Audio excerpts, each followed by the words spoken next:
Hello, everybody, and welcome to the Dead Duck Film Club. Dead Duck Film Club is a film club dedicated to bringing you the best of international cinema. And just by being here listening to this podcast, you are part of the club. I'm here today with George. That's George. If you're listening to this, he just waved. Okay, yeah, sorry, I forgot I had to say things. Today we're going to be talking about a movie that we both enjoy quite a bit. Yeah. I have some issues with it. I want to talk about it. When Evil Lurks, 2023, a movie by Demian Rugna. I hope that's how you pronounce it. Argentinian name. Okay, but before we get to that, just like every episode, I want to talk about things we've watched recently. Would you like to go first? Sure. I watched a movie called Possum recently. It's a British horror film about a possum. Is that the right one, or is it? Yes, it is Possum. I suddenly second guessed myself. No, it's fine. It's about a guy who makes puppets. He's weird as fuck. It's real odd. Wait, it's not about a possum? Like the animal? Not really, no. Oh. Sorry. Oh, okay. I was like fully expecting it to be a guy who like dresses up as a possum. No, there's this like creepy as hell puppet that kind of looks like a spider with like these spider's legs and then like a weird like kind of like skull face that looks, but it's really smooth, that looks like him. He keeps trying to get rid of this puppet and he keeps turning back up. And he's losing his mind trying to get rid of it. It's very... The first, 90% of the movie is just all creepy vibes, right? You're not meant to really know what's happening. He's staying in this, really gross, weird house with loads of black mold. So you can kind of be like, yeah, maybe he's just losing it a little bit. Staying with this guy who you realize is, not his dad. You kind of then realize it's maybe his uncle. The dynamics is very weird. He every now and again kind of regresses to being very childlike. There's a scene where he's being creepy with some schoolboys, and you're a bit like, And then there's a scene where he's waiting at the school, and he's trying to. He's like, I'm here to report something. I need to talk to my form tutor, and this woman's like, you're a 40-year-old man, what do you mean? He still comes in, and then you can see every now and again he'll regress into childlike behavior. He's trying to get rid of this puppet. He's not doing a good job of it. He is throws it into a river with 2 inches worth of water, but then can't find the bag. And you're like, what did you do with it, my guy? And eventually he burns it, but it still turns back up. Oh, so without spoiling it, did you enjoy it? I kind of liked the first bit. And I was like, this is weird, and it's kind of interesting, and I want to know where it goes. I was not hooked by it. It's not it's not my favorite kind of movie, but I could see what they were going for. The visuals were pretty creepy. Lots of crawling and peeping around the corner of the weird puppet, and then jump shots to him being in bed with it. Horrible. And then at the end, they explain everything. I'm not gonna give spoilers. No, okay. It's just they verbatim say all of the weird ambiguity that you've been building up to, maybe what happened with this guy. You're a bit confused about the time. There's a thing through the plot where there's this news story about a kid going missing. It's one of the kids that he saw in one of the first scenes, and maybe he's a suspect, maybe he's not. Is this something that happened in the past and he's reliving it now? And then it just tells you, straight up at the end. All of it is said out loud. It is there's almost no dialogue in this movie. It's so sparse. And then at the end, there's this scene where it just talks through the whole thing. Gives you all of the information. And I was like, damn, ruined the whole movie for me. I was really disappointed because I was I'd kind of enjoyed it up until that point. I was it would not have been a rewatch. I wouldn't have been God, you have to see it. But I was no, it's good for what it is. Okay. And I was just nah, I'm mad. Awesome. I'm mad as hell. Where'd you watch it on? Was it Shudder? No, it might have been Tubi. Okay. Bruna's not here, but I'm gonna have to rep Tubi. Bruna still really liked it. She really liked the aesthetics of it. But for me, the ending ruined everything. Okay. So thanks. Yeah. I'm going to talk about The Devil Wears Prada 2. Awesome. What a split. Yeah, so I watched that. I went to the cinema yesterday to watch it with my wife and a friend, and it's not really my type of movie, but I think Hollywood is interesting, so I wanted to go watch it. And obviously, like, I had seen the first one not too long ago, actually, about a year ago. I'd watched the first one for the first time. I think I did too. I watched it maybe a year and a half ago for the first time. Right, I wanted to see what all the fuss was about. And this one is very well made. This one is well structured, a really good pace for a movie that's 2 hours. Like, the pace is very good.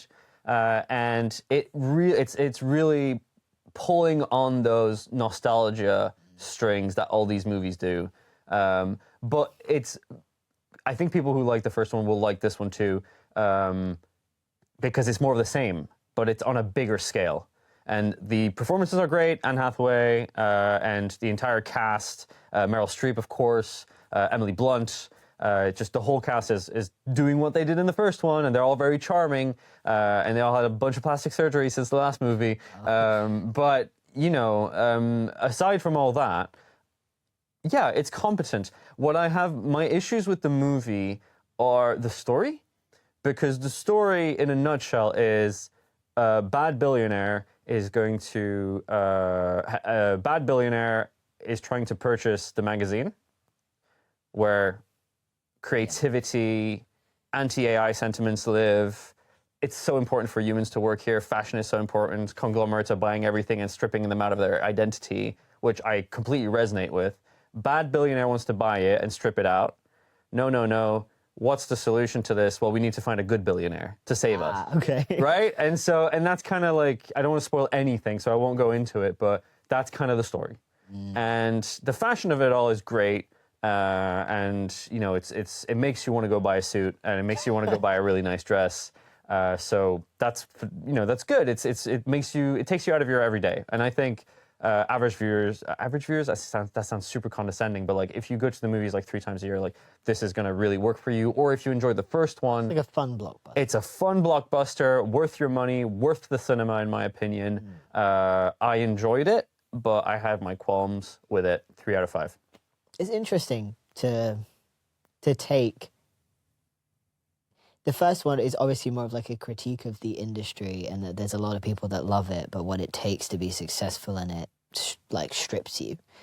There's been a big thing recently where the woman who wrote the original book that Devil Wears Prada is based on, there's been a big controversy where it's come out that she herself has been using it like unpaid interns and getting them to do insane amounts of work for her and then not compensating them, and her entire the entire book is kind of like, hey, maybe we shouldn't ask this of people, that it isn't right, and it like strips them of their sense of self and their worth and all this kind of stuff. Absolutely. So that's obviously like a really interesting thing that's come out within that. But I've not actually heard any of the plot, because I quite liked the first movie. As you say, like, it's an enjoyable... The first movie is much more like condensed to this idea of like this secretary who shouldn't get the job got the job, and it's about her interacting with the world of fashion, and it's interesting to see her navigate that.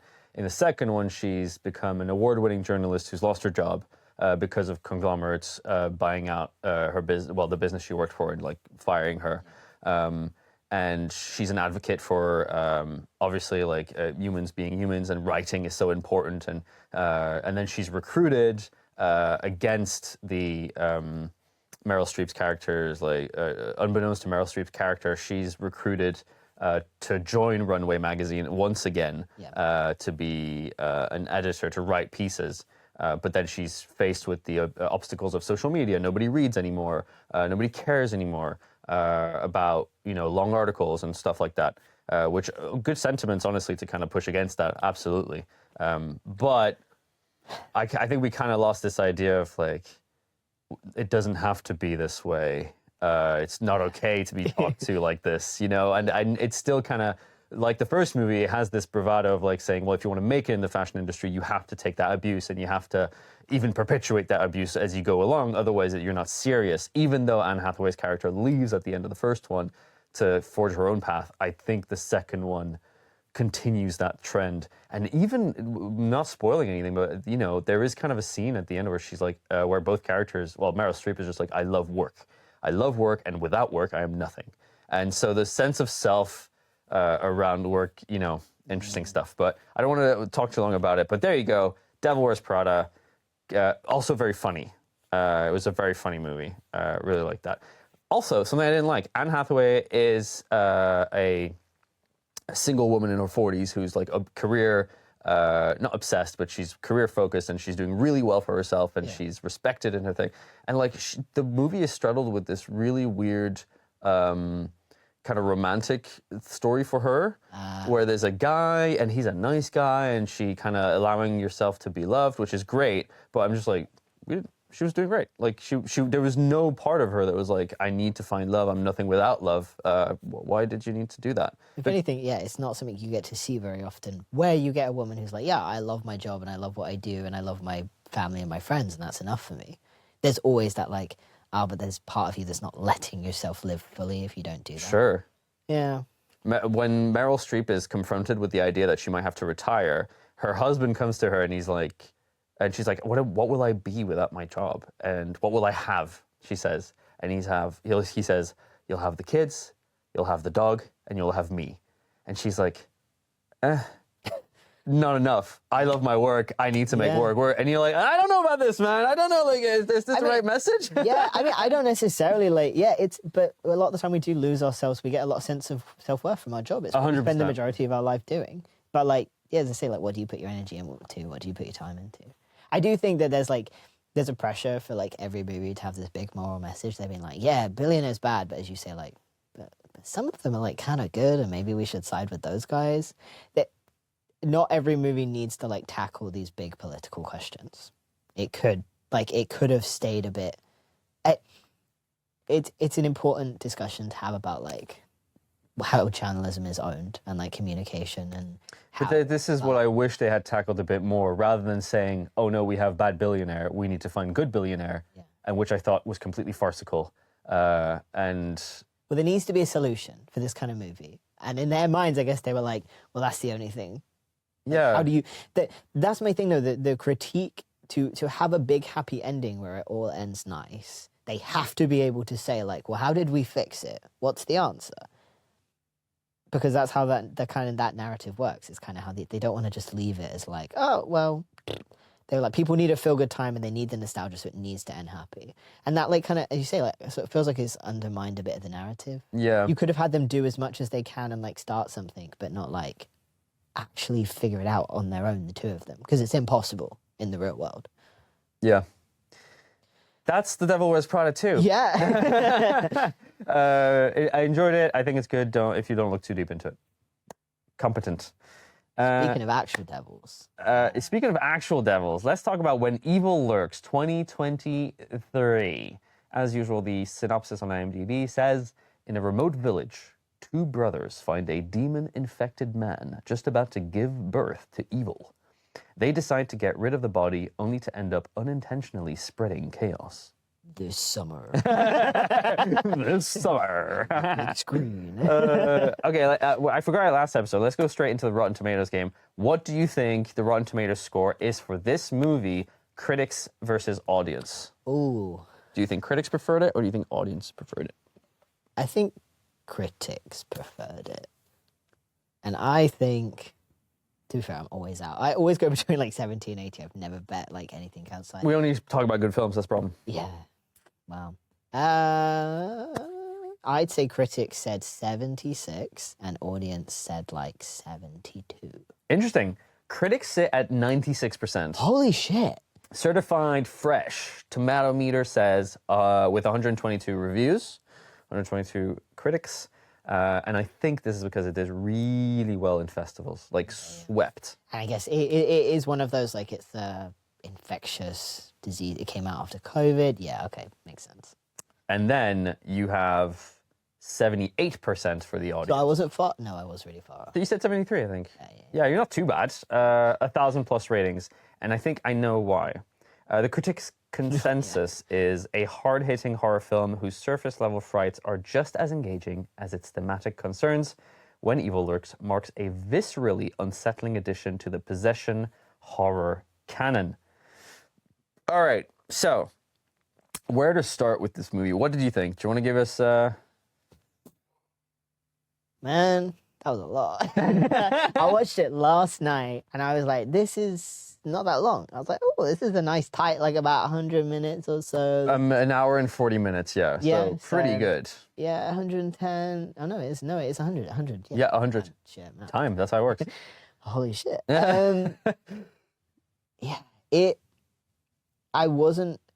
I've seen the director's previous movie. Completely forgotten I'd seen it. Which is called Terrified, I believe. Which is a cult classic for that audience, yeah.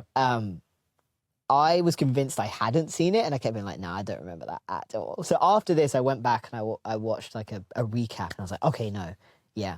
And if I'd have remembered that movie, I think I would have known what I was getting in for a little bit more. Because a lot of the kind of like real jarring, horrifying scenes that make you go, what? What?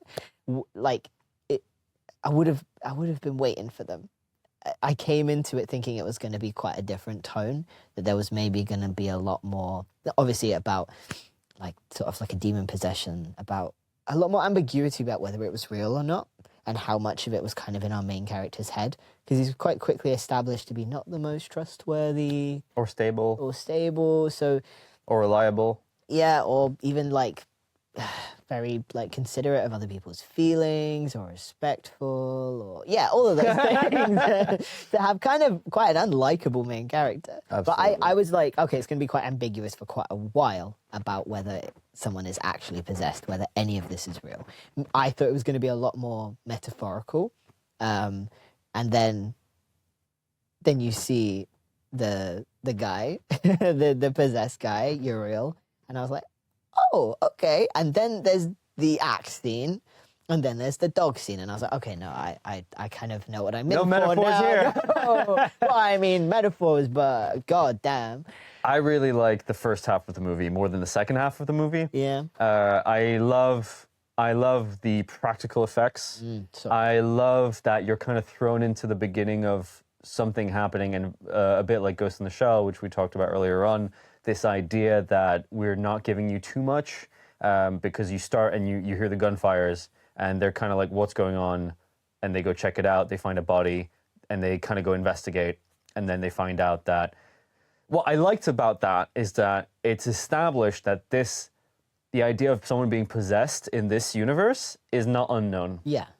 When someone is possessed, we send the cleaners. That's kind of what they are, cleaners. And the government sends one over, and they do the cleaning, quote unquote, which is basically killing the infected person in the right way, the possessed person in the right way, to avoid repercussions by the demons. And then you're done with it. But, so just that, I like that. I'm like, oh, cool, we're doing something a bit different here. There's no like religious iconography that much, it's not so much about that. Even make a comment. Is it that early on, like about when the one of the women's praying? They're like, the churches are dead. They mention that multiple times, where they're like, churches are gone, like they're dead. Like, this is done with. Like, get over it. But I find it to be an interesting concept where it's like, what if there was only the devil? Yeah. What if there was no God but only the devil? That's what I'm getting out of this movie. I don't know if that's what our director here is trying to say, but it seems like that's the concept that they were going for. And so what would the implications be? Well, this is what's happening. You've got this infected Uriel, and then you've got these people who are... None of them are good, first of all. No. None of them are good, and the women are they're not listened to. Yeah. I'm not trying to make this a thing. I'm just thinking, like, a lot of movies I look at, I'm like, if they had just followed what they had said. I don't think I think it's a thing to make. The amount of movies I watch, and I'm like, they didn't listen. Look what happened. Well, literally, the mother of Uriel is like, he needs to die, but you need to get a cleaner, please, like, get a cleaner. And they're like, nah, we're gonna kill him now. Well, it's actually their neighbor who's like, goes crazy and decides he needs to go. But then they're like, he can't do it. And he's like, okay, well, we'll drag him out. She's like, don't do this. Yeah. Don't do this, and don't shoot him, because like there are these rules in this world where if you shoot a possessed, like, repercussions will be unfathomable, and everybody knows these rules, so you feel like there has been this has been a known thing, and then of course they move him. I like that scene a lot because It's very gross. The practical effects are phenomenal, and I really it's I love when a movie does that. It's very Cronenberg. We need more of that. So. I just finished eating a plate of eggs. I just eat a plate of eggs. I was eating dinner, man, and it had eggs on it. Oh, okay. So I just eating two what beautiful kind of eggs? Fried eggs. Fried with, eggs, like, okay. With the gooey, like... Yellow, yolk. yeah. Pretty rough. I cannot deal with like the vomit or anything. I'm literally like, I had to look away, and I'm like, Bruno, you need to tell me what's going on. But I'm like, yeah, please don't. I can't, because I get to the point where I'm like, I'm actually gagging, and I was like, I think I might actually. They pull him out of the house, and they lift him for a second, and you've got all the goo coming out of him. Yeah. And then when they start being like, oh yeah, like kind of implying that he shit himself, that's what I was gone. I was like, I can't be doing that. Yeah. I can't be doing. It's so disgusting. Yeah. Well, he's possessed. What can you do? Yeah. So then so they bring him out. I don't want to go scene by scene through the movie, which I do every time. I'm trying not to do that here, but. Moving along a bit, we're trying to kind of uncover the rules of like what happens if you shoot him, what happens, how do you get possessed as a person, and that's kind of super murky to me. Even watching it again, the rules were not clear. And I'm not asking for someone to explain this, which is actually why I don't like the second part. I'm just saying that like when we get to the dog scene a bit further down the line, there's this idea that he's bringing evil into the house through his clothes. Because the dog sniffs the clothes and is kind of like rubbing into the clothes. And then you have the fantastic dog scene, by the way. I watched it again and I'm like, yeah, absolutely. And that poor girl. Such a good build up. Bruna like turned to me. She was like, because I didn't warn you about the pus and the and the vomit scene. I'm gonna tell you. She turns to me. She's like, clench your butthole right now in advance. And I was like, okay. And I'm watching the whole scene, and I know something crazy is gonna happen. Part of me thinks that the dog's just gonna like explode or something. I'm like, what's Cujo gonna do? You know, what's he up to? Yeah. And I'm just like, I don't trust that dog. She's like, and like I knew something was gonna happen as soon as she's touching that dog. I'm like, don't pet that dog. Don't pet that Don't dog. pet that dog. Don't pet that dog. Oh. And then he lunges. Obviously, it's so visceral because it's so also like one visceral. of those like fears that like kind of there's a wild animal, really. But it's not wild, but it family can happen. dogs, they can do damage. It can happen. Yeah. And it just is so like it's such an overstimulating scene in like so many other ways of like the kids running around. Well, he the comes in and band, he's stripped the naked. Yeah. He's like, I need to tell you about. Yeah. At no point is he like, by the way, there's a fucking demon. He's just like, I gotta tell you this as he continues to get naked. And then he's like, nah, I gotta burn the clothes before I give you the secrets. He's such a dickhead. He's upsetting his ex so much. And he's handling the situation in something that feels very true to form based on what you start to know about him. He's brash, he doesn't think through, he's angry, but he's well-meaning, but at the same time, he just goes about it the completely wrong way, and it causes devastation. Yeah. So there's the dog scene, which, you know, now I'm very, very interested in this director because I noticed during this movie that it's like he is trying to shock you. Oh yeah. He is, because a bit before that we have the axe scene, which is on the cover of the DVD. And again, you're trying to figure out the rules. Where did this goat come from? No idea. And I that's something I was kind of like, okay, I like it when there's rules in a horror movie, but like I love it even more if I can figure them out. And they don't have to be clearly told to me, but they have to be discoverable. And so for me, I don't know about you, but for the goat, I was like, oh, the goat's possessed. Okay, I don't really know why. Because you can't have a thing where the clothes are the reason. If they hadn't come in with the clothes, the dog wouldn't be possessed. I'm like, okay, there's a connection.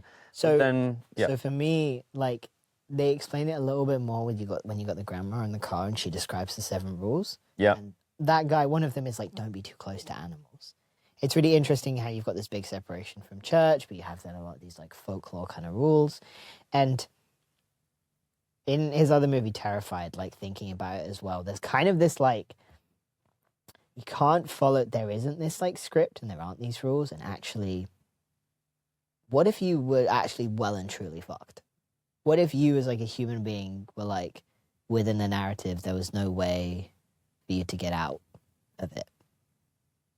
There's no like, easy retribution. There's no way to like figure out and crack the code and then you've saved the day. And I think he really like makes you, like that. The movie kind of does that for me. You're waiting for there to be a nice ending. Spoiler alert: it's not nice. It's bad. It's bad. So you. Like that whole time you're waiting because you're like, no, this is how it works. This is how it works. I'm gonna get it. Like kind of similar to how we were talking about like funny games a while ago. I think it's trying to do a different thing, but it still makes you be like, nope. In the real world, there is no like nice, easy rules that you figure them out and then you fix all of the problems. Yeah, because most horror movies is kind of like the protagonist trying to figure out the rules and the weaknesses of the evil. And then from there on, they figure it out. They save the day. I'm thinking about the Conjuring movies, for example. I was about to say, like, a classic example of, like, a possession movie where they figure it out. And it's also very classic, the Conjuring being heavy on the religious themes and stuff like that, which is fine. My thing is he gets a lot of the rules, but he doesn't follow them. And that, for me, is a big part of the downfall. In that there's this idea that once we get the rules and we know how to keep ourselves safe, that we'll do it. But as human beings, we don't. And you can very much see this being a movie about some kind of infection that comes after COVID and all of these things about like, hey, being given this message of here's how you act to keep yourself safe. These are the rules. This is what we do. And people being like, nah, oh, I'm not going to do that. And then even people that kind of believe in it not doing it. So it's like, for me, it's like, there's no way to know what the rules are because the main characters don't do a very good job of following them or looking for them. So you have to sit with that like real frustration of like, you fucking idiot. Like, do something right for once. Yeah, and he doesn't. The director mentioned a few times that the story came from an Argentinian pest issue they had, like contamination they had in agriculture in the rural parts of Argentina, and that the government didn't do anything basically to help them. And we also have this in the movie where it's like, at the beginning, he goes to the police and he's like, what are you doing about it? And he's like, the police are like, I don't believe you. First, they don't believe him because who would believe him, to be fair? But also they say, you don't know what you're talking about. You haven't seen what a possessed looked like. It goes to the government handles this, and then you find out the government took a year to send anybody, and then that person died, and there's no investigation. Ugh. So I can see the themes. It's a frustrating movie for sure. And then we have the kids and the grandma who's lovely. She's like, I want her to be one of my grandparents. Like, abuela, I love it. And then you have so this is where the movie slips a bit for me, where they have a scene where they go to the brother's friend who is implied to be a romantic relationship from ages ago, and she's an ex-cleaner. So she's part of that cleaning group and she knows the rules, but more importantly, she explains it all. And that's where I got a bit upset because I was like, oh, that we're just going to get a full explanation, which we do get from the grandmother and from her, where everything is explained. And there's basically a you're fucked moment kind of thing. There's nothing you can do about it. But the only thing we could do is find the body again. And as a cleaner, I'll do what I need to do to get the evil out. But that's the part I didn't enjoy, where I felt like we were just going back to like stereotypical horror movies where the old mysterious woman is telling you everything about how this works.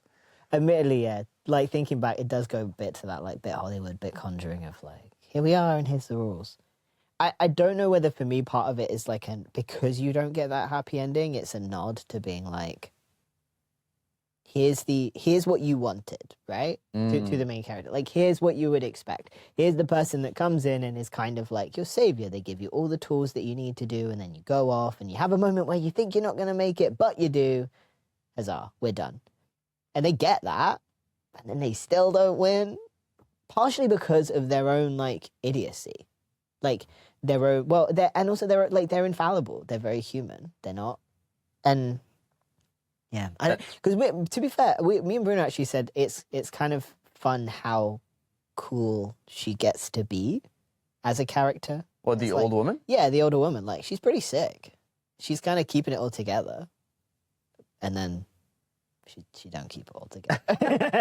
And then she's maybe in pieces, but like... Yeah, she does get, cut up. So obviously they try to... It's put up that the idea is like we need to go back to the body and we need to kind of and I'll come with you, and then the other brother takes care of actually the other brother takes care of the mother of the kids who's possessed. Right. So then again the rules and you're trying to figure it out. But they go to this school and I didn't like the school scene one bit. I just don't like it. I don't like. I like the implication of what's happening. I just didn't find it to be a good place to do it. It didn't feel as good as the like. It just didn't feel as good as the rest of the movie. It felt like a little bit of a letdown, a little bit like Creepy Kids. And one thing that I like, I still don't know how I feel about it. The sort of like evil is drawn to kids and kids are drawn to evil. It feels like a little bit cliche. And I was a bit like, what do you mean by that? Maybe I just need innocence. Yeah, you know, like I get it. But I was just out there like, yeah, cool. But like, there's obviously a lot of other things that are done for like shock value, but they feel like they've got a real good build up to it, and then they kind of hit you, and then they kind of like leave as soon as they hit you, and you're left being like, whoa, what's going on? And they didn't have the same impact. I was like, yeah, cool. There's creepy kids in a school. For me, it felt a bit like a Scooby-Doo kind of like, go into that room and come back with that thing, and then go into that room and come back with the thing here. And then, oh no, the kids here, and they're all evil, and they're all possessed. I do like the scene where the evil is trying to get them away from the house, the thing, and they're like, oh my God, I'm so sorry we lied to you. She's actually there. And then another kid comes and is like, oh, I'm so sorry, actually, she's over there. And then you're like, oh, it's the evil trying to move them away from the school. And I thought that I liked. But then she gets killed by the kids, but you don't see it? Do you see it? She gets stabbed or something? No, she gets hit in the hammer multiple times. Oh, yeah, you do see that? Like in the head. Sorry. You don't see her... I don't think you see her going down for the first time. We hear her screaming. We hear screaming, and then, yes. He comes to the door and is like... Also, you could have just like kicked that door in. Like I've seen those doors in schools. That little piece of wire. What are you talking about?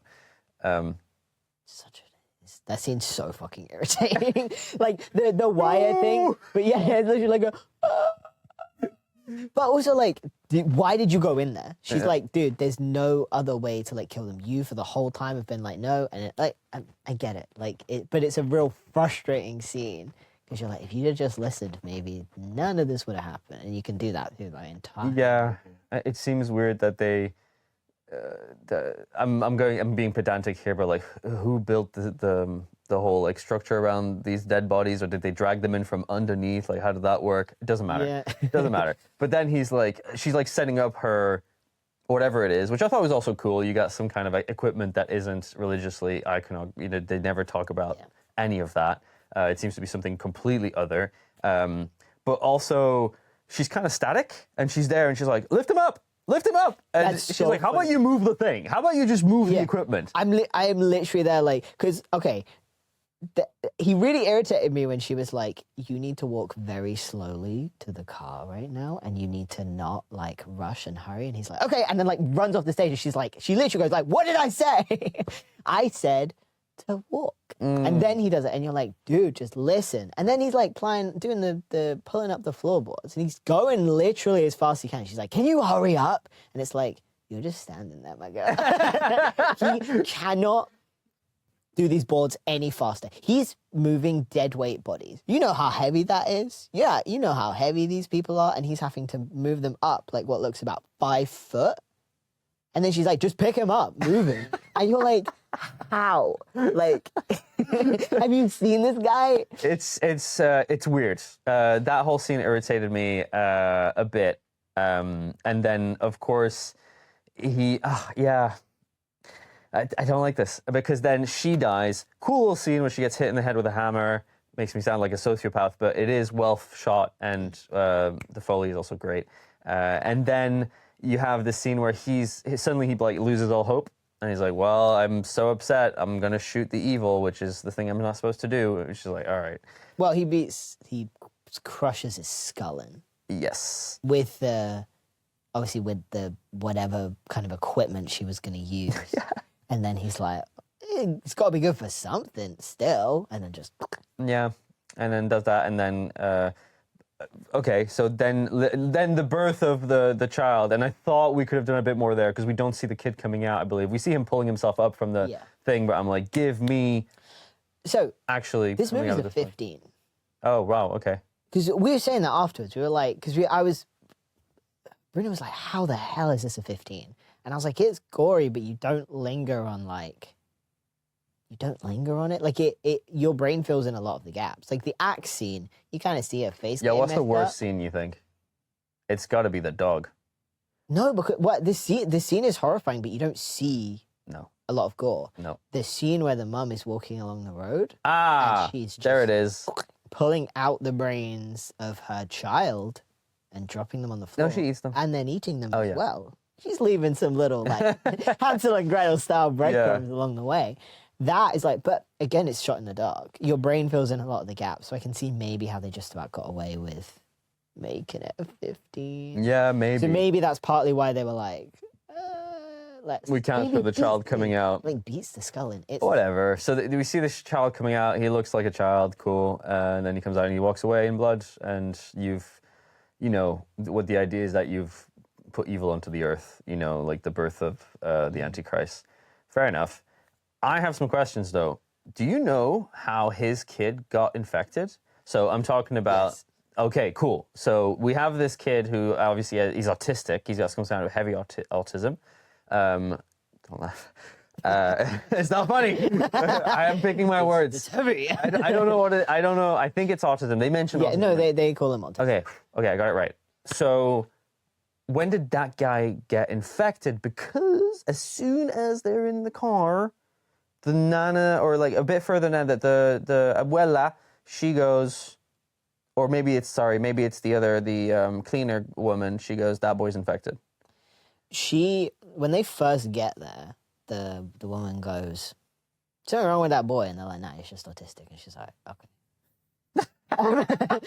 But so when they're in the car with the grandma and she says some of the rules, one of the things she says is do not call evil by its name. Now, one of the things that he has is like it's implied he's not doing a lot of things. He repeats words. He gets like vocal tics, and one of the tics he gets is like Azrael. And he's like, as soon as he did it, I was like, he's done for, because he's just going Azrael. That is so over interesting. and over. Okay, that's great. They've got little like links to some of the rules that people did that they didn't follow. So that's, I think, why he gets. Okay, thanks for explaining that, because I didn't get that. I thought he was already infected and he was just calling his name, but actually the implication that he called it because of his vocal tics is even more interesting. Yeah, it's great. The scene at the end, obviously, with him, where he comes into the room. When he walks into the room with good old Mimo, and just speaks to her, and she's like, and to be stuck there and to be like, this isn't my grandson, is like, a bit of a flip on the head of usually when you think about how like different sorts of like different like mental disabilities are used to be creepy. It kind of flips it on the head where it's like, actually he's creepy because he isn't who he is, and to have to like, and there's that kind of like back and forth where you don't know whether the demon possessing him knows that he's not meant to act like this, or whether he's doing it to just make her uncomfortable and kind of maybe like torture her with this idea. I don't know. Because the cleaner lady says they can't figure out the minds of people with mental. Like say autism specifically. They're like, oh yeah, okay. So they can't really figure it. So I guess a lot of autistic people got possessed, and they noted that it takes a bit longer for the demon to figure it out and start causing havoc because they're figuring out their minds, and then they do figure out their minds, right? And the mind of the kid, and he goes into as you said, into the house, and he's like, I'm hungry or something. I'm cold. Can you make me a tea? Drink? Yeah, can you make me a drink? I wouldn't want to get sick. And she's like, oh my God. The obviously like the scene just before the end where it's revealed what happened to dear old Mimo.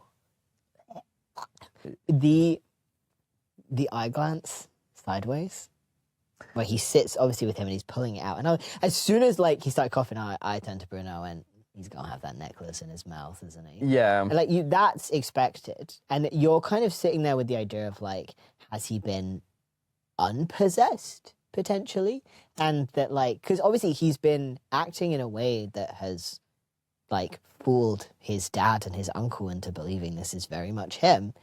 And then just that little like you can kind of see the dad's like cogs wearing was like, did he choose to do this? Like, is this still my son? Whatnot? And then just that little like sly glance up to the side of like pure recognition of like, yep, I ate your mother. I did it, and now I'm in your son. Like the last person thing that you wanted had to save. Yeah, exactly. You weren't able. What to are you save. gonna do to me? Yeah. Kind of thing. Oh my like God. A little, and that is like one of my biggest fears. Is this is actually Eating your grandma? No, is like my pets suddenly being sentient, or like animals suddenly being a little bit more like things being a little bit more sentient than you think. Okay. And that moment of like recognition of like either I catch they've been like sentient this whole time, and I'm like fuck, or like they've been replaced by something. I used to have nightmares about it constantly as a kid. Wow. Like like having like one of my cats be replaced, or seeing that there was two and knowing one of them was an imposter and not knowing which one was like my like beloved pet or my family member. That little like eye like wink, there's like that sort of split second of like, no, yeah, you were right. I'm not your loved one. I'm not your family. Exactly. I was there like in my seat like, no. What shocked me more was that he was having ice cream in the polystyrene receptacles. I was like, whoa, that's awful. Because I get real like shivers from like polystyrene. And I'm like, why are you eating ice cream out of polystyrene? Like, that can't be good. Bruno did the same thing. Oh, really? I was Yeah. like, ah! So I was already very uncomfortable. And then obviously the fact that he ate his grandma didn't make things better.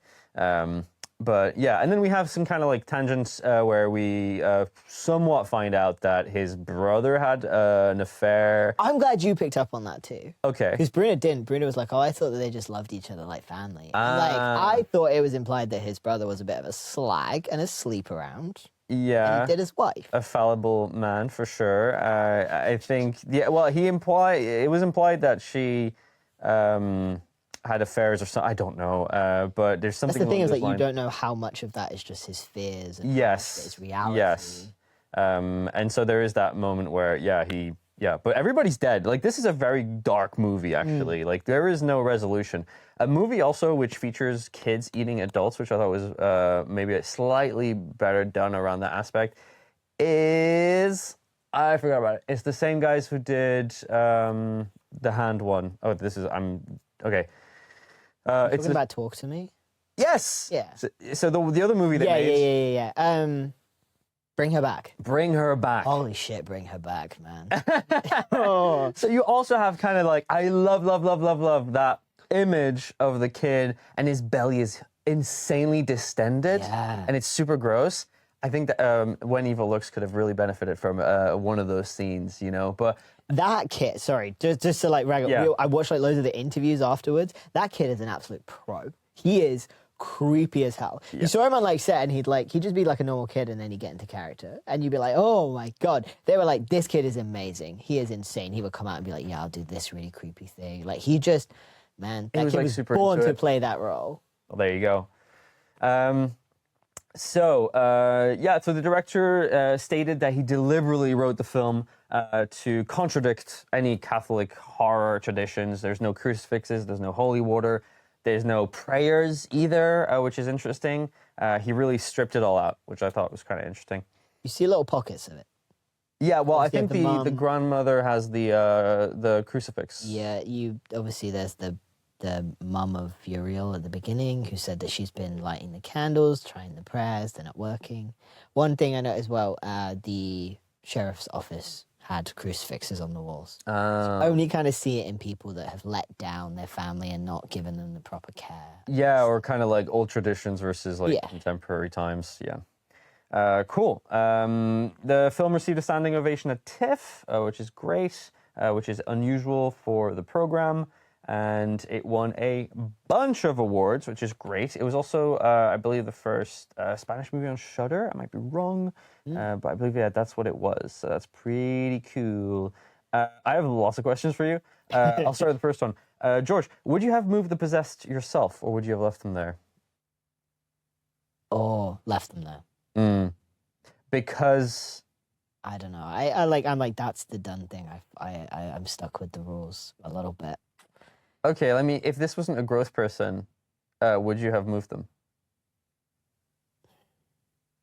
As I say, I think I'm someone that I'm like, this is the way we're supposed to do it. And I have a lot of patience for that kind of stuff. I'd be angry as hell about it. I'd be at the mayor's doorstep like every single day, but I do not think I would. Okay, you wouldn't have moved him. How do you feel? Huh? Would you? Me? I think I could have gotten pressured into moving him, potentially. Or I don't feel like I would have been the one coming up with the idea. But yeah, I'm also a bit of a, we got to fill the administrative paper to get the people to come over. Let me give them a call. Let's try working within the system for us, guys. How about we think in the box? Yeah, so there you go. How do you feel about big dogs close to small kids? Not great. Nervous? Slightly nervous? A little bit, yeah, especially after that. Sometimes you see, I think there's this, they're obviously not wild, but animals are unpredictable. Yeah. And not necessarily this, but children are unpredictable and they don't necessarily know the boundaries of animals yet. I think it's kind of a good, I think it's a good thing for people to see this because I think the idea of a dog attacking a kid is still a bit ephemeral in our minds of like, it's kind of like hard to grasp like what visually that would look like. So the idea that in this movie we have this massive dog that just takes this kid by the neck and does the whole this, it needs to happen, man. I see too many things on Instagram and TikTok where people are just like, here's my XL bully. I've put my 3 kids on its back and slapped its ass. Let's go. And she would never hurt anybody. But this happens in people's homes. Yeah, I think people just forget that we communicate differently to how animals communicate. You're like, oh, they love me. But it's like, if you irritate them, same way they're like, cats might bite or scratch you if you overstimulate them. Because they do that to each other to say, hey, stop that. Yeah. If you don't teach a kid that you don't pull on a cat's ears, you don't play with its tail, it's gonna scratch you. Yeah. Like, it's the same thing, yeah. but with more violent outbursts. Absolutely. Yeah. Oh, Big Jesus dogs. Christ, yeah, man. Good scene. I think that scene cemented this as a unique also movie with its approach. And it's like you haven't seen it, and it happens very, very early on, but in Terrified, there's the shower scene. In Terrified, there's the shower scene. Yeah. And that's what like that's it's iconic. But there's the shower scene and there's the scene where the woman is running up to the car window. I will watch Terrified. I think I should. Especially I think the director is someone I want to keep in my eye on. Absolute diabolical work to make the cover for the Blu-ray be the girl and the dog. Just standing next to each other like I thought the original cover was pretty good for a scene that only happens for like 5 minutes at the axe. It's kind of a visual, it's very visual, the red background and the black foreground. Very good. Last question. Would you have ice cream out of a polystyrene container? Yeah, I ain't, whatever you've got going on there, that don't bother me. Really? Yeah. Apple ice cream too? Sounds pretty good. No, I also thought that was a very weird choice. I don't know about it being green, but... Well, it's apple. Yeah, I know. I just don't like coloured foods a lot of the time. Okay, as long as it's not blue, I will refuse to eat blue food. Blue food is out of the question. Yeah, I'm never eating blue food. Very unnatural color. Food is not meant to be blue unless it's got like a bit of spirulina in it. Okay. Maybe blueberries, but they're not like blue they're not like blue. I ain't eating blue food. You seen that Sonic curry? Not to get off topic. I haven't seen the Sonic curry. Bright blue, like Japan brought out this like Sonic curry, bright blue. Man. Not eating that. No. My body can't handle that. Can barely handle whatever I'm giving it now. I can't do this to it. I completely derailed the conversation there. Sorry, I got to share my hatred of blue food. No, I mean that's fine. I think that's a fair assessment. Okay. Oh, one thing I was going to mention. Yes, please. Obviously, watched it with Bruna. Speaks Portuguese, not Spanish, but enough of an overlap that she could tell me when she was like, the translation on this isn't great. Okay. Mostly in terms of the swearing. And I thought it was really interesting that a lot of the time when the swear words were translated, they were mellowed out quite a lot. Oh. So, they're talking about people's mothers and they're calling them this. And then it's like, you rascal. Yeah. Or saying like a pretty intense insult about someone's mother, but translating it to like, oh, fuck her. And we were talking about how obviously I wouldn't have known that. And there's no way, like, how often does that happen?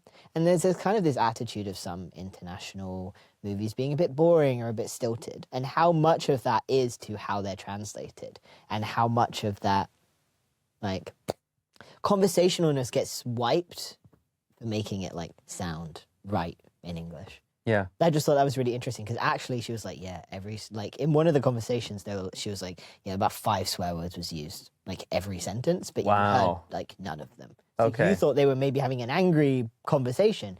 They're straight up like blasting each other out. Cussing. All right. Cussing. Straight Yeah, I mean, it's very common. I'm always a bit sad that I don't speak Japanese when I'm watching Ghost in the Shell or Akira, because I do know that those translations can be a bit, not dodgy, just hard to interpret in the correct, nomenclature of the original language.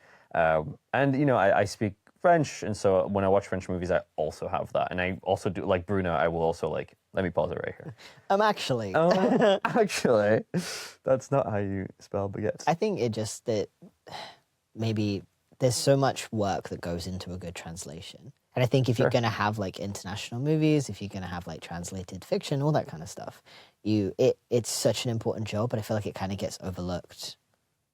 I can imagine it's also very expensive to translate. It's only when you understand the 2 languages that you can kind of appreciate the real nuance of it. Yeah, exactly. And so you're right, as corners are being cut, left, right, and center, the idea that this would be generated by machines is a terrible idea, because we need to be able to understand the nuances of these dialogues. There's a lot more to just words.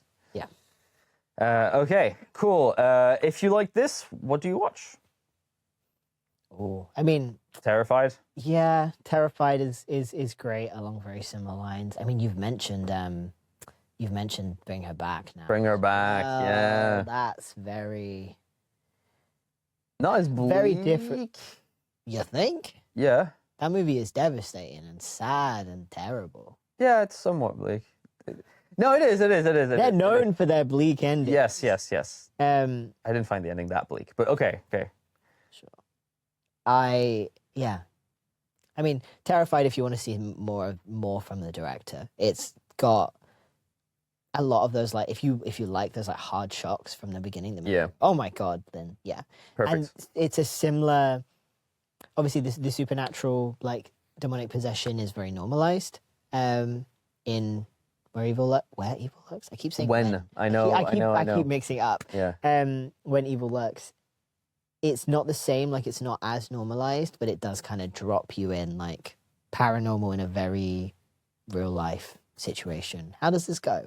You feel you have a lot of the real world impacts. That is one of my big gripes with like big like possession movies, is they kind of end and you're like, yeah, but what now? This has like ruined your life and other people are going to think you're crazy. And that's actually kind of drops you in partway through that. Okay. Yeah, and I mean, Bring It Back. What a movie. It's a good movie, yeah. I think you can also add The Wailing, which is 2016, which is also about possession, and in another country, Korea, I believe, in this one. But yeah, I think Bring Her Back is the one. Possession movie was the first horror movie I ever watched. I watched, I think, The Devil Within at a sleepover when I was 13. First time I'd ever watched a horror movie. And I freaked myself out so bad. I picked up my phone and I was playing Tetris or some shit. So I was like, I don't want to watch this. I can't watch and then managed to like look up at the exact scene where someone like blew their brains out and it sprayed all over the wall. I didn't watch horror movies for quite a while. Yeah, I know. That put me off. Is this shelf worthy? For me, are you a horror fan? Then yes. Yeah, probably. I guess. I mean, Bruno really wants it. Bruno wanted the DVD. I think there's a special edition. Either Second Sight or Arrow released a special edition. Second Sight. A Second Sight, yeah. Beautiful, like it's got loads of interviews and it's got like a video essay and written essays and postcards. I love them. Sounds really cool. I liked it. Would you rewatch this? Not for a while. Yeah, you wouldn't seek it out. No, I wouldn't be like, I have to rewatch this. No. I think it's a good movie. It's not something that I'd be like, I need to pay the current £40 to have this on my shelf. Yeah. So. Okay. Yeah. Yeah, fair enough. I'd say also if you like his work and you want to collect them, then probably, but otherwise, probably not. Maybe, yeah, probably not worth it. I mean, I gave it, I think, a 3 or 3.5 Yeah, I think that's about it. That's about it. Really excited to see what he does next, though. I feel like they're up and, it can... You can really see a lot of his, like, style and it becoming, like, a little bit more, like, him kind of, like, coming into it. Say, like, if the end of the movie had been just that little bit up, I think it could have been, like, a solid 4+. It could have been, like, everyone has to see this. Yeah, I think for me to put this as a 4+, I think they would have to seriously rework or have gotten more money, I think, for the school scene. Yes. Yeah, I think, because it was basically 4 kids in a room, and we reused the big guy from the beginning, which is great, but, like, I needed more. I needed more out of that. Okay, I think that's it for this episode. Anything else? All good. All right, so thank you so much, as usual. If you're still with us, make sure to follow and like and share with your friends, all that good stuff. And in the meantime, we will see you on socials and very soon. Bye. Bye.